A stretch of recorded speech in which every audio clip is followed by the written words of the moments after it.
Morning students. उम्मीद करते हैं आप सभी अपनी पढ़ाई अच्छे से कर रहे होंगे।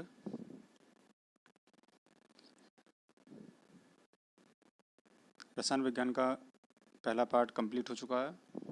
चलिए अब दूसरा अध्याय देखते हैं, जिसका नाम है अम्ल, क्षारक एवं लवण। तो अम्ल, क्षारक एवं लवण, इस चैप्टर में देखेंगे कि अम्ल क्या होते हैं, इनमें कौन कौन से गुण होते हैं, क्षारक क्या होते हैं एवं लवण क्या होते हैं, इनकी कौन कौन सी विशेषताएं होती हैं, इनमें कौन कौन से रासायनिक गुण होते हैं। इसके अलावा इस पार्ट में सूचक के बारे में भी पढ़ेंगे, साथ ही साथ पीएच मान क्या होता है इसके बारे में भी इस अध्याय में हम विस्तार से चर्चा करेंगे।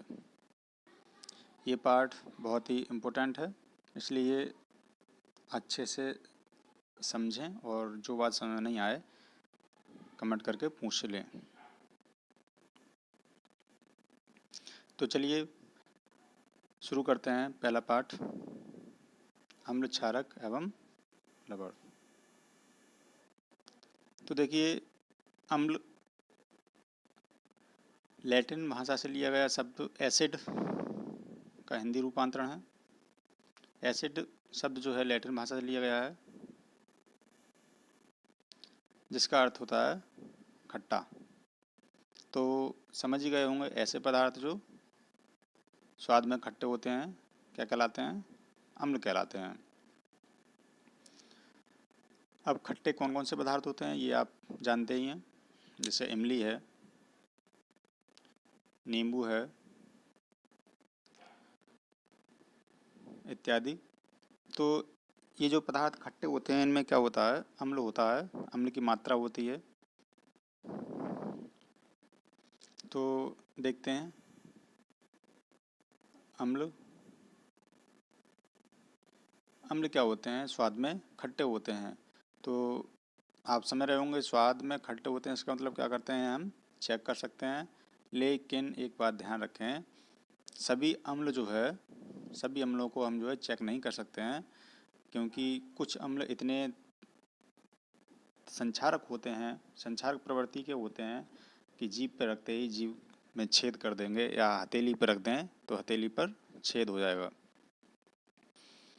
वो उनकी प्रकृति बहुत ही संक्षारक होती है, जैसे H2SO4 होता है, सल्फ्यूरिक अम्ल होता है, बहुत ही संक्षारक प्रवृत्ति का होता है।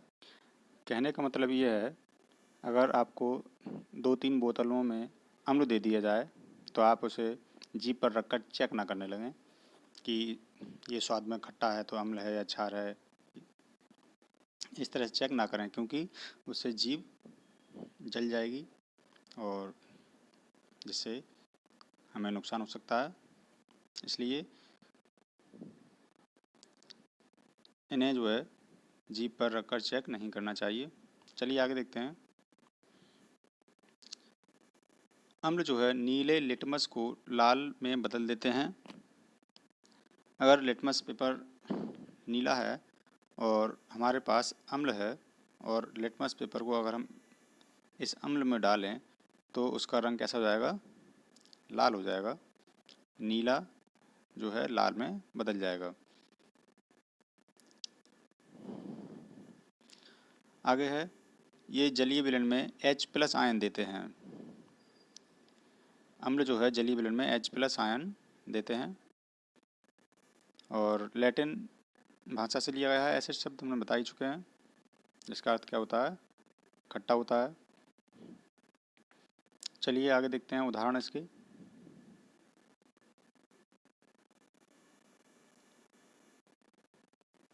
HCl, H2SO4 और HNO3, ये क्या कहलाते हैं? प्रबल अम्ल कहलाते हैं। तो जब प्रबल हैं तो दुर्बल अम्ल भी होंगे। तो प्रबल अम्ल और दुर्बल अम्ल क्या होते हैं, इन्हें समझिए। प्रबल अम्ल वो होते हैं जिन्हें अगर हम जल में घोल दें तो H आयन की मात्रा क्या हो? अधिक हो। अगर जल में घुलने पर कोई अम्ल एचायन अधिक मात्रा में देता है तो उसे हम क्या कहेंगे? प्रबल अम्ल कहेंगे।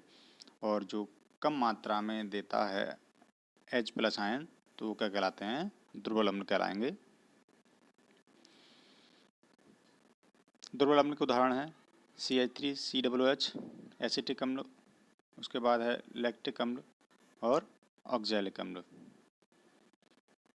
उसके बाद है सांद्र अम्ल और तनु अम्ल। ये पॉइंट भी आपको समझना बहुत ही ज़रूरी है कि सांद्र अम्ल क्या होते हैं और तनु अम्ल क्या होते हैं। आगे देखते हैं सांद्र अम्ल और तनु अम्ल। तो सांद्र अम्ल क्या होते हैं? जिनमें अम्ल अधिक मात्रा में होता है जबकि जल की मात्रा क्या होती है? कम होती है। उदाहरण के जरिए समझते हैं। 100 ग्राम हमारे पास क्या है? जल है और इसमें हम 900 ग्राम अम्ल मिला दें तो 100 ग्राम जल है और 900 ग्राम अम्ल की मात्रा है, तो ये जो विलयन हमारे पास जो प्राप्त होगा वो सांद्र अम्ल का प्राप्त होगा। इसी तरह से अगर हम इसका उल्टा कर दें कि जो जल की मात्रा हमने क्या कर दी? बढ़ा दी। अब हमने 100 ग्राम क्या ले लिया? अम्ल ले लिया और 900 ग्राम के ले लिया हमने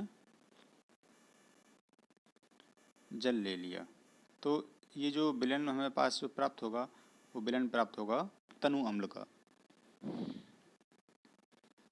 तो तनु अम्ल को हम सांद्र अम्ल में बदल सकते हैं और सांद्र अम्ल को तनु अम्ल में बदल सकते हैं। कैसे बदल सकते हैं देखते हैं।